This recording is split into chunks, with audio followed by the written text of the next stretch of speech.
오늘 성경 말씀 바로 들어가겠습니다. 우리 말씀해 보시면 오늘 레갑이라는 사람들이 나옵니다. 들어본 분들도 계시고 아마 또 생소한 이 레갑이라는 사람이 있었나라는 또 그런 생소한 부분도 있을 것입니다.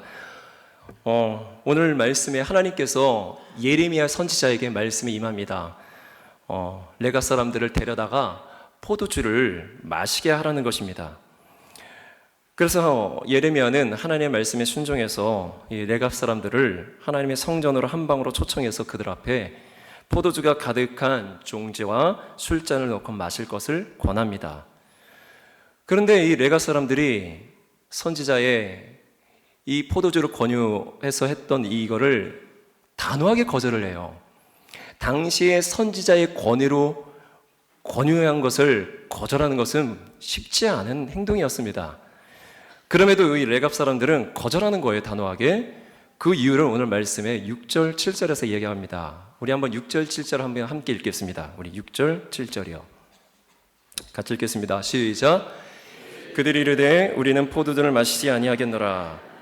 레갑의 아들 우리 선조 요나답이 우리에게 명령하여 이르기를 너희와 너희 자손은 영원히 포도주를 마시지 말며 너희가 집도 짓지 말며 파종도 하지 말며 포도원을 소유하지도 말고 너희는 평생 동안 장막에 살아라. 그리하면 너희가 머물러 사는 땅에서 너희 생명이 길리라 하였으므로. 네. 지금 레갑 사람들이, 레갑의 후손들이 거절한 이유를 이렇게 얘기하고 있죠. 자신들의 선조, 조상인 요나답이 명령하기를 너희들은 이렇게 하라. 그래가지고 4가지 하지 말고 1가지 하라. 이 5가지를 명령했습니다. 그것은 너희들이 영원히 포도주를 마시지 말고, 그리고 집도 짓지 말고 파종도 하지 말고 농사 짓지 말라는 얘기죠. 포도원도 소유하지 말고 너희는 평생 동안 장막에 살아라는 5가지 명령들을 내립니다. 그리하면 너희가 머물러 사는 땅에서 너희 생명이 길리라는 그 축복의 그 말씀의 명령을 따라 자신들은 영원히 포도주를 마시지 않겠다. 지금 선지자가 권하는 포도주도 마시지 않겠다고 단호하게 거절한 것입니다. 자, 이 레갑 사람들은 어떤 사람이었을까요? 이 사람들은 하나님이 택한 하나님의 이스라엘 백성들이 아니었습니다. 이들은 모세의 장인인 이드로, 그 모세의 장인 이드로가 속한 겐족 속의 사람들이었습니다. 이들은 광야에서 떠돌면서 지냈던 유목민이었습니다. 그런데 이스라엘이 애굽에서 나와서 광야를 지나갈 때 그때 합류했던 사람들이었습니다. 그리고는 이스라엘 사람들과 함께 가나안에 들어갔던 사람들이 바로 레갑 사람들이었습니다. 그런데 오늘 레갑의 후손들이 레갑의 아들 자신들의 선조라고 얘기하는 누구예요? 요나답이라는 사람을 얘기하고 있다는 거예요. 자신들의 선조인 조상이 이 요나답이라는 사람의 명령에 따라서, 자신들의 조상의 명령에 따라서 자신들은 이렇게 하고 있다, 순종하고 있다라고 얘기하는 것입니다. 그렇다면 우리가 다시 이 요나답이라는 사람이 어떤 사람인가? 요나답. 이 사람이 어떤 사람인가 하는 것입니다. 성경의 역사에 보면요, 이스라엘 역사상 가장 악한 왕으로 지금까지도 평가받은 사람이 북이스라엘의 아합 왕이었습니다. 여호와 보시기에 가장 악한 왕으로 평가받았던 사람, 아합 왕. 그 아합과 이세벨 가문을 하나님께서 심판하십니다. 그런데 하나님께서 그 아합 가문을 심판하시는데 그때 세웠던 사람이 예후라는 왕이었습니다. 그런데 예후가 그때 당시에 하나님의 명령에 따라 종교개혁을 단행하는데 그때 함께 했던 사람이 누구냐? 바로 요나답이라는 사람이라는 거예요. 우리 말씀에 한번 잠깐만 보겠습니다. 열왕기하 10장 15절의 말씀입니다. 우리 함께 읽겠습니다. 시작. 예후가 거기에서 떠나가다가 자기를 맞으러 오는 레갑의 아들 여호나답을 만난지라. 그의 안부를 묻고 그에게 이르되 내 마음이 내 마음을 향하여 진실함과 같이 내 마음도 진실하냐 하니 여호나답이 대답하되 그러하나이다. 이르되 그러면 나와 손을 잡자. 손을 잡으니 예후가 끌어 병거에 올리며. 여기서 여호나답이라고 했죠. 이 여호나답이 바로 요나답입니다. 같은 동일한 인물입니다. 요나답은 당시 아합과 이세벨의 그 우상 숭배를 장려했던 그 이스라엘 땅의 이스라엘 백성들이 영적으로 도덕적으로 타락하는 모습을 보았습니다. 이스라엘 백성들이 타락하는 모습을 보면서 그들의 삶을 떠나서 온전히 하나님만을 섬기기 위해서 성읍 안에서의 안락한 생활 대신 불편하고 어렵고 힘들지만 불안정하지만 그럼에도 성읍 바깥에서의 광야에서의 장막 생활을 택했다는 것입니다. 그리고 후손들에게 너희들도 이렇게 살아야 된다, 장막 생활을 해야 된다, 광야에서 살아야 된다, 그러면서 아울러 또한 4가지 명령을 함께 하랍니다. 포도주도 마시지 말고 집도 짓지 말고 파종도 하지 말고 포도원도 소유하지 말라, 그리고 평생 장막에 살아라, 이렇게 5가지 명령을 내렸다는 것이에요. 이것을 오랜 시간을 걸쳐서 이 레갑의 후손들이 지켜왔다는 것입니다. 자, 그렇다면 오늘 이 요나답과 레갑 사람들 통해서 우리가 오늘날 살아가고 있는 우리들이 배울 수 있는 영적인 교훈이 무엇일까요? 오늘 이 저녁에 2가지를 함께 나누고 싶습니다. 첫째는 하늘의 시선을 놓치지 않는 삶을 살았다는 것입니다. 이스라엘 백성들 광야에 40년 동안 광야 생활을 했습니다. 그리고 광야 생활을 지나쳐서 가나안 땅에 들어왔습니다. 그런데 이스라엘 백성들이 가나안 땅에 들어와서 유목민으로 살았던, 광야에서 장막 생활을 살았던 이들이 가나안 땅에 들어오면서 농사를 짓기 시작했고 집을 짓기 시작하면서 정착하게 됐습니다. 그런데 이들에게 나타난 삶의 특징이 무엇이냐? 정착하면서 이들 가운데, 왜냐하면 광야는 한치 앞을 내다볼 수 없는 환경이었습니다. 내일을 알 수 없는 환경이었습니다. 길이 없는 환경이었습니다. 그런데 가나안은 달랐습니다. 농사를 짓고 집을 짓고 정착하면서 이들 가운데 어느 순간부터 환경이 익숙해지기 시작했다는 거예요. 환경이 익숙함에서부터 나타나는 이들 가운데, 그 익숙한 환경 가운데 정착생활하면서 나타나는 특징이 무엇이냐? 그것은 영적으로 안일하게 됐다는 것이에요. 광야에서는 한치 앞을 내다볼 수 없었습니다. 내일을 알 수 없었습니다. 매 순간이 불안한 생활이었습니다. 그러나 가나안 땅에서는 농사짓고 정착하면서 환경이 익숙해지니까요, 환경이 익숙한 가운데서 나타나는 그 가나안 땅의 그 풍요는 이스라엘 백성들로 하여금 더 이상 갈급하게 하나님을 찾지 않게 만들었다는 거예요. 그 가나안 땅의 익숙함 가운데 풍요와 안정과 그 익숙함은 더 이상 하나님을 갈급히 찾지 않고요, 눈에 보이는 것을 따라가게 만들었다는 것입니다. 그 정착 생활의 익숙함과 안정은요, 이스라엘 백성들에게 복이 아니라 화가 되었다는 것입니다. 당시 가나안 사람들에게 제일 중요했던 신은 바알이라는 신이었습니다. 우리 성경에서 가장 우상 숭배로 많이 나왔던 바로 신이 바알이죠. 바알. 가나안 사람들이 제일 중요했던 신, 이 바알. 사람들은 이 바알이요, 비와 바람을 가져온다고 믿었습니다. 근데 당시는 농경사회였기 때문에 비와 바람의 신, 이 바알이 사람들의 생계와 직결되는 신이었다는 거예요. 그래서 바알을 잘 섬겨야 잘 먹고 살 수 있다고 믿었던 것입니다. 그런데 이스라엘 역사상 이 바알 숭배가 가장 절정에 이를 때가 바로 언제였느냐? 바로 이 레갑의 조상인 이 요나답이 살던 시대였다는 거예요. 그때 그 시대에는 이스라엘 역사상 가장 악한 왕으로 평가받았던 아합 왕 시대였다는 것입니다. 바알 숭배가 가장 절정에 이르렀을 때가 바로 그 아합 왕 시대. 그 시대에 전국적으로 바알 숭배를 장려하고 정책적으로 이루었던, 가장 바알 숭배가 절정이었던 때가 바로 그때였다는 것입니다. 그런데 우리가 주목해야 될 것이 있습니다.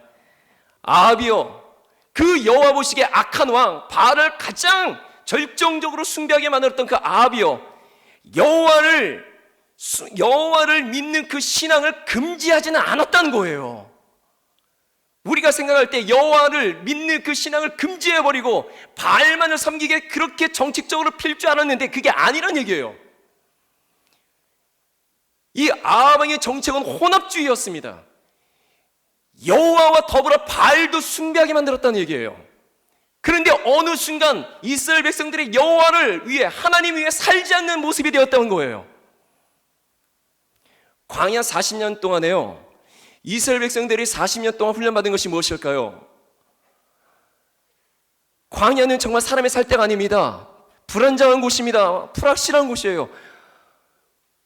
그런 환경으로 내몰린, 광야에 내몰린 이스라엘 백성들은 우리가 성경에서 봤던 대로 얼마나 원망하고 불평하면서 왜 우리를 이 애굽에서 이렇게 나오게 했느냐, 차라리 애굽에서 종으로 있는 게 낫다, 그러면서 얼마나 원망과 불평을 쏟아내지 않습니까? 그러나 하나님께서는 이스라엘 백성들을 40년 동안 훈련시키십니다. 먹을 것이 없는 그 광야 땅에서 하늘에서 매일같이 만나를 내려주시면서 매일매일 하늘에서 내리는 만나를 거두게 하심으로써 신명기 8장 3절의 말씀처럼 사람이 사는 것은 떡으로만 사는 것이 아니에요, 여호와의 입에서 나오는 말씀으로 사는 것을 시청과 교육을 시켜주십니다. 매일매일 그 만나를 거두게 해주시면서 하늘에서 주시고 하늘에서 공급해 주시고 때를 따라 하나님이 지켜주시고 보호해 주시고 입혀주시고 지켜주신 그 하나님, 땅의 끝을 바라보면 절망할 수밖에 없고 땅의 끝을 바라보면 아무런 희망이 없지만, 그러나 하늘을 바라볼 때 하나님은 변함없이 이들의 인생을 지켜주시고 변함없이 40년 동안 돌봐주신 그 하나님의 그 은혜의 손길을 바라보는 훈련을 40년 동안 시키셨습니다. 그렇게 땅을만 바라봤던 이스라엘 백성들을 하늘을 바라보게 했습니다. 40년 동안 그렇게 훈련시키셨습니다. 그러고는 하나님 안에 인도를 받게 하셨고 믿음으로 바라보는 세대들만이 가나안 땅에 들어갔습니다. 그런데요, 가나안 땅에 들어가서는 이제는 더 이상 떠돌아다니지 않을 만큼 이들의 인생은 안정적이 됐습니다. 농사를 지었습니다. 집을 지었습니다. 정착했습니다. 그런데 정착하면서부터 이들에게는 더 이상 앞날에 대한 그런 불확실함보다 안정적이고 소유가 늘어났을 때에 이들의 익숙한 가운데 하나님을 믿으면서도 세상 것이 보여지기 시작했던 것이죠. 눈에 보이지 않는 하나님을 갈급히 찾기보다는 눈에 보이는 세상적인 것에 마음을 빼앗기기 시작했다는 것입니다. 우리 사랑하는 성도 여러분, 잘 들으십시오. 이스라엘 백성들이 난 이제부터 하나님 믿지 않을 거야, 나는 이제부터 하나님 섬기지 않을 거야, 더 이상 하나님 사랑하지 않을 거야, 이제부터 나는 바알을 섬길 거야, 이제부터 나는 이 우상을 섬길 거야 라고 결단한 서고 선택한 적이 있습니까? 그렇게 결단하고 그렇게 하지 않았어요. 하나님을 섬긴다 하면서도 동시에 세상적인 것에 마음을 주기 시작했고, 사소한 작은 것, 평상시 사소한 작은 것부터 마음을 빼앗기 시작하면서 작은 잘못된 선택들이 어느 날 돌아보면 더 이상 하나님을 위해 살지 않는 불신앙의 모습으로 타락해 있었다는 사실이죠. 지난주일 4부 예배 때, 청년부 예배 때 교회에서도 열심히 봉사하고 신앙생활을 한 청년 자매가 공개적으로 폭탄 선언을 했습니다.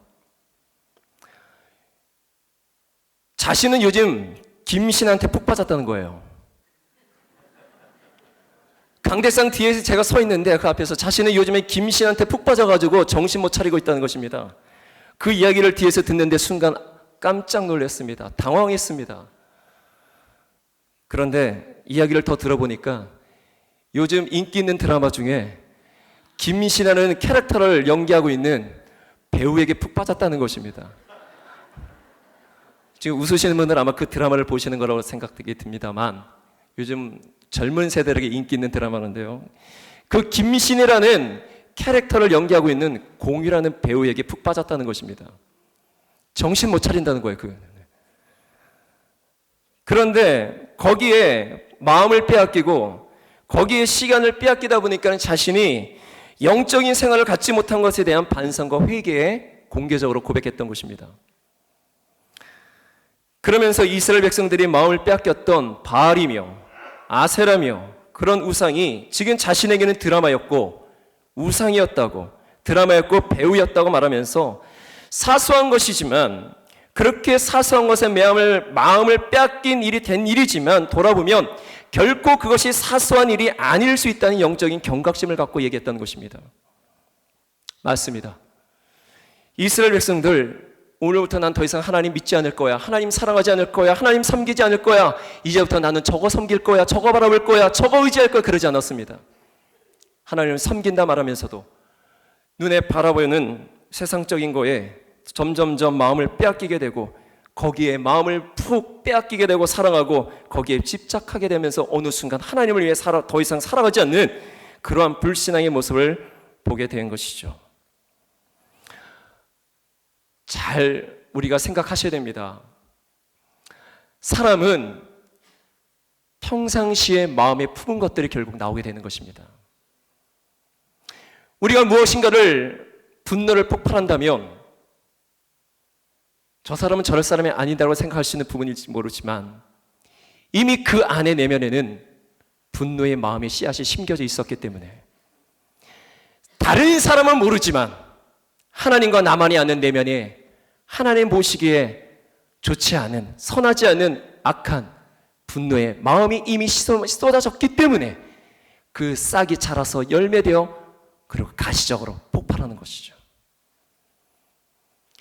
우리 주변에도 사건, 사고들을 많이 보게 됩니다.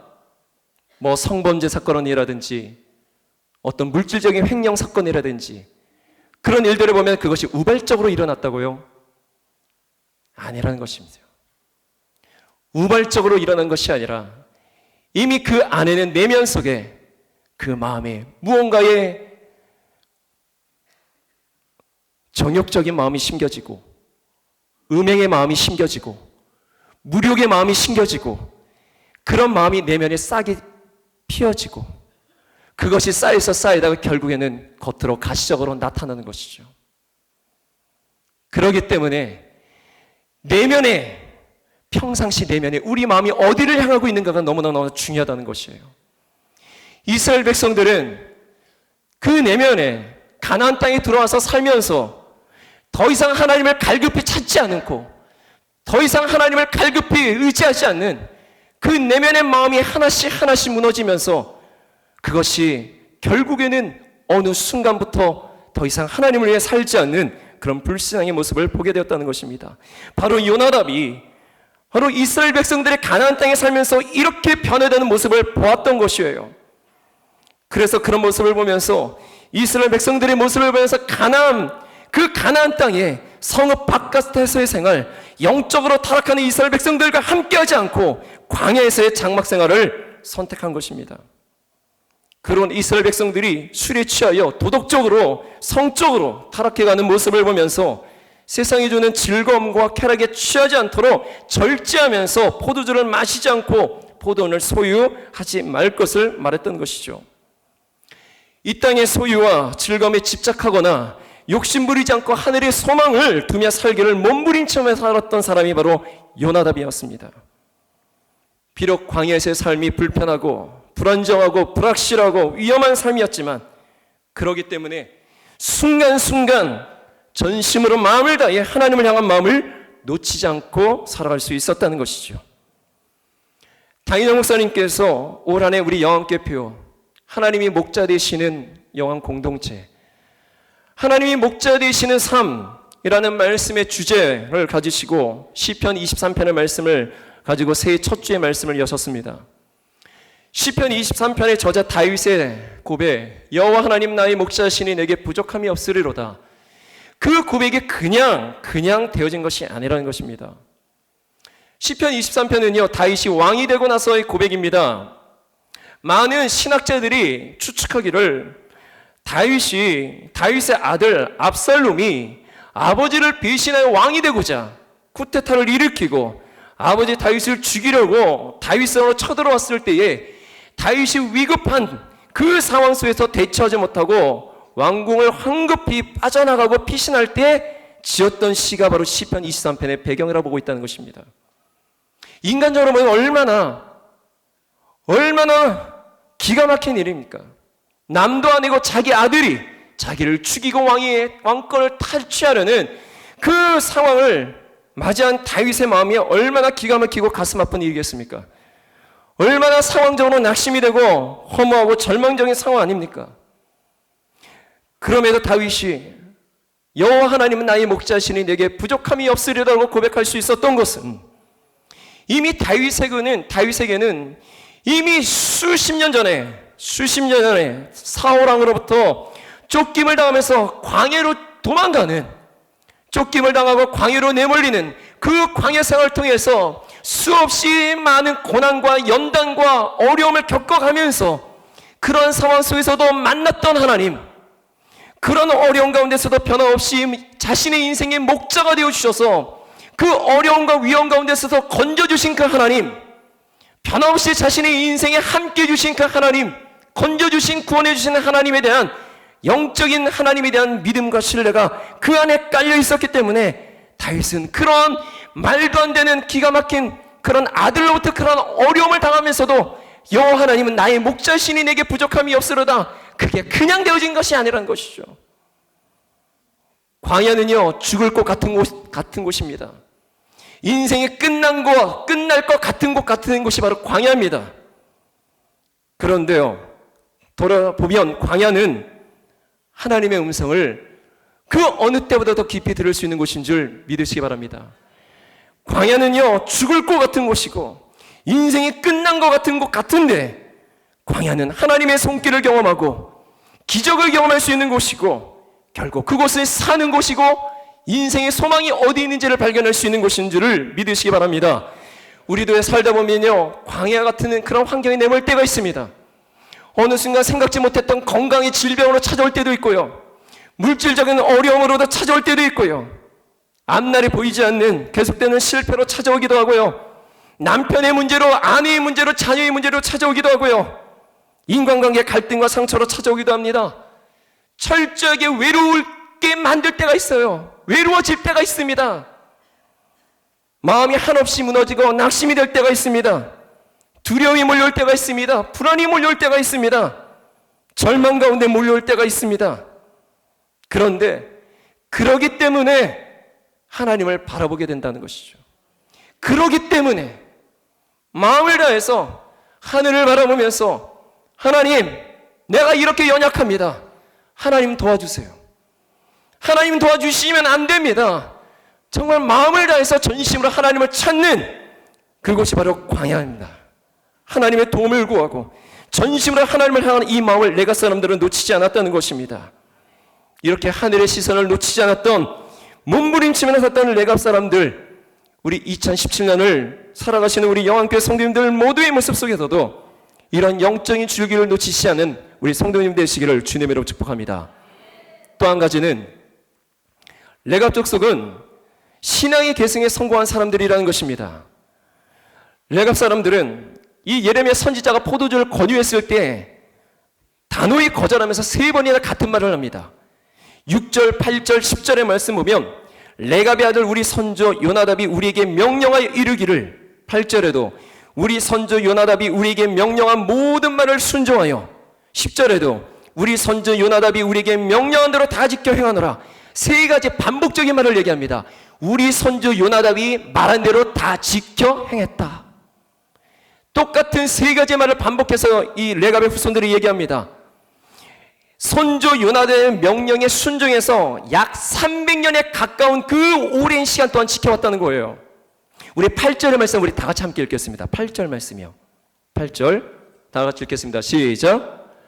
우리가 레갈의 아들 우리 선조 요나답이 우리에게 명령한 모든 말을 순종하여 우리와 우리 아내와 자녀가 평생 동안 포도주를 마시지 아니하며. 아멘. 우리 선조 요나답이 우리에게 명령한 모든 말을 순종하여, 보시면 우리와 우리 아내와 자녀가, 우리와 우리 아내와 자녀가 평생 동안 포도주를 마시지 아니하였다 했습니다. 이스라엘 백성들은 이렇게 수많은 선지자들의 권고에도 불구하고 불순종을 했거든요. 우리 14절의 말씀도 한번 읽어볼까요? 14절 예레미야 35장 14절입니다. 14절 읽겠습니다. 시작. 레갑의 아들 요나답이 그의 자손에게 포도주를 마시지 말라 한 그 명령은 실행되도다. 그들은 그 선조의 명령을 순종하여 오늘까지 마시지 아니하거늘 내가 너에게 말하고 끊임없이 말하여도 너희는 내게 순종하지 아니하도다. 하나님께서는 하나님의 선지자들에게 끊임없이, 선지자를 통해서 이스라엘 백성들에게 끊임없이 말했는데도 순종하지 아니했다는 거예요. 레갑 사람들은 그들의 조상의 말에 순종해서 300년 가까이 지켜오는데 왜 너희들은 끊임없이 내가 말해도 왜 순종하지 아니하느냐? 하나님께서 이스라엘 백성들에게 경고하시는 내용이었다는 거예요. 이렇게 레갑 사람들은요, 다음 세대를 신앙으로 키우고 세우는데 힘썼기 때문에 이들의 미래가 있었다는 사실을 기억하시기 바랍니다. 우리가 정말 힘써야 될 것은 우리 세대와 다음 세대가 하나님의 말씀과 신앙으로 연결이 되어야 된다는 거예요. 이것이 정말 중요하다는 거예요. 레가 사람들의 미래는 다음 세대를 신앙으로 세우는데 힘썼기 때문에 이들의 미래가 있었다는 사실이에요. 2017년도 우리 영원께 카렌더 다 받으셨죠? 카렌더 보시면 작년 2016년도에 영원께 활동 사진들이 묶어져 있습니다. 2달에 한 장씩 2달에 묶어져서 다 있어요. 작년 한 해 동안.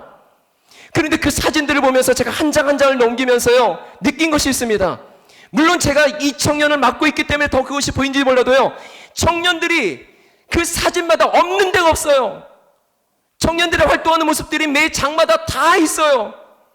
이걸 보면서 야, 진짜 우리 영안교회 청년들이 정말 많은 곳에서 많은 일들을 하고 있구나. 그걸 보면서 우리가 매 예배 때마다 인사합니다. 영안교회가 희망입니다.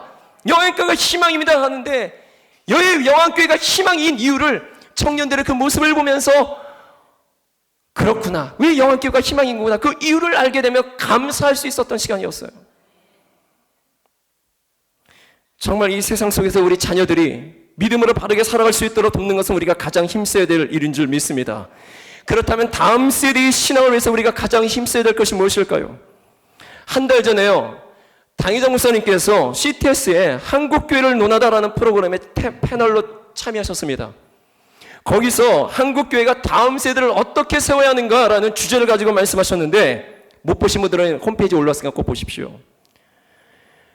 학생들, 우리 교육부 일주일에 딱 한 번 주일날 와서 한두 시간 예배 드립니다.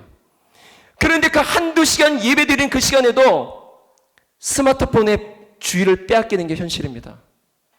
많은 경우요. 물론 그 주일에 빠지지 않고 온다는 것 자체도 요즘 시대는 얼마나 귀하고 감사한지 모를 만큼의 시대가 되어버렸습니다. 그런데 제가 작년에 국민일보에 나온 기사를 봤습니다. 국민일보에 나온 건데요, 작년에 어느 기독교 조사에서 조사를 했는데, 주일 성수를 원칙으로 삼는 크리스천 가정도 일요일에 학원을 보내는가, 이런 조사였거든요. 주일 성수를 원칙으로 삼는 가정, 크리스천 가정도 일요일에 학원을 보낼까, 이런 조사였는데, 크리스천 학부모 거의 절반가량이 46.4%가 예배와 학원 시간이 겹칠 때 학원을 보내겠다고 답변했다는 것입니다. 46.4%가요. 그런데 제가 더 눈에 띄는 것은 예배보다 학원을 우선한다는 응답자 가운데 중직자 가정이 가장 많았던 사실이었습니다. 이거 국민일보에 나온 기사 내용이에요. 일반 평신도보다, 성도보다 중직자 가정의 자녀들이 더, 그 가정이 예배보다 학원을 더 우선시한다는 응답의 모습을 보면서, 야, 이게 정말인가. 그래서 이렇게 가정에 그 신방을 하다 보면 자녀들이 지금 신앙생활 하지 않아요 라는 그런 이야기도 많이 듣습니다. 그런데 되게 많은 경우 또 이런 얘기를 들어요. 어렸을 땐 잘 다녔는데 커서는 잘 안 다녀요. 어렸을 때는 다 잘 다녔어요. 근데 커서는 잘 안 다녀요. 그러나 자녀를 위해서 기도하는 부모가 있는 자녀는 반드시 언젠가는 돌아올 줄 믿습니다. 이런 세속적인 문화 속에 우리가 정말 믿음으로 자녀 키우지 않으면 크리스천들이 세상 속에서 무기력할 수밖에 없다는 것입니다. 그래서 당희정 목사님께서 유대교의 쉐마 교육을 말씀하셨습니다. 말씀으로 돌아가자 말씀하셨습니다. 쉐마 교육의 핵심은 하나님의 말씀으로 돌아가자는 것입니다. 하나님의 말씀을 새기고, 말씀을 읽고, 말씀을 듣고 암송하고 말씀으로 돌아가자는 것.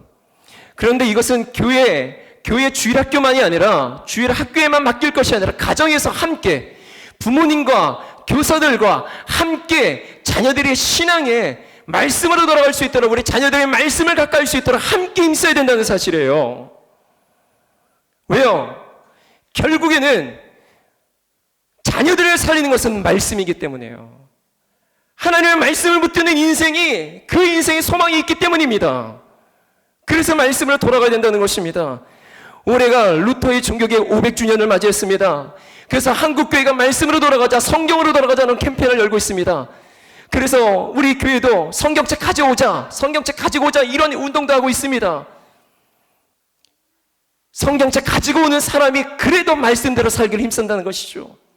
그거와 아울러 2017년도 우리가 첫 주부터 우리가 시작했습니다. 말씀 암송을 시작하게 했습니다.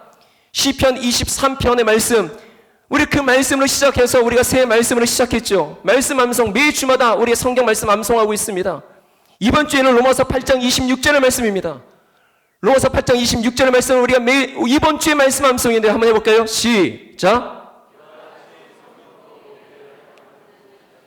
우리는 마땅히 기도할 바를 알지 못하나 오직 성령이 말할 수 없는 탄식으로 우리를 위하여 친히 간구하시니라. 자녀들에게만 암송하게 하지 마시고요, 우리 부모님들도 함께 하셔야 돼요. 함께요. 요나답도 말로만 후손들에게 가르치지 않았을 것입니다. 자신이 본이 친히 장막에서 살고 포도주 마시지 않고 농사 짓지 않고 이 땅의 소유에 집착하지 않고 하늘의 소망을 두는 그 모습을 삶으로 자녀들에게 후손들에게 가르쳤을 것입니다. 우리가 말씀으로 돌아가야 될 이유가 무엇일까요? 전도서 12장 1절에 보면 솔로몬이 그것을 정확하게 표현했다고 생각합니다. 전도서 12장 1절을 함께 읽겠습니다. 시작. 너는 청년의 때에 너의 창조주를 기억하라. 곧 공고한 날이 이르기 전에 나는 아무 낙이 없다고 곧 할 해들이 가깝기 전에 너는 청년의 때에 너의 창조주를 기억하라. 솔로몬이 다른 곳에서는 여호와 하나님이라는 표현을 쓰는데 왜 여기에서만 창조주라고 얘기할까요? 여기에서만 유독 한 군데에서만 창조주라고 얘기합니다. 청년의 때에 창조주를 기억하라. 그렇습니다. 자녀들에게 말씀을 통해서 너의 인생의 주인이 하나님이심을 기억하게 된다는 거예요.